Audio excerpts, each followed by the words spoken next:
بقول لك ايه يا اسطى، اركن بس معلش على جنب كده عشان عايزك في كلمتين. حاضر هركن.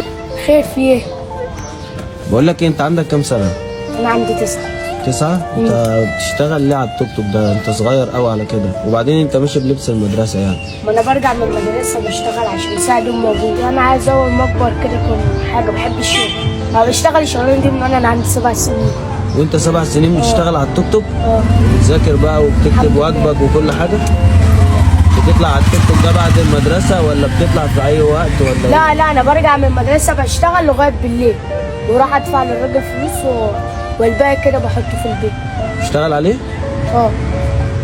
ربنا يبارك فيك. يا رب. انزل بقى من غير ما اديك اجره بقى معلش. يا عم عادي. ها؟ عادي عادي، كلنا واحد. انا بحب اساعد الغلابه. بجد والله؟ يعني انا لو قلت لك معيش اجره دلوقتي هتسيبني؟ لا سيبك طبعا. بجد؟ انا ابويا معلمني ان انا اساعد الغلبان.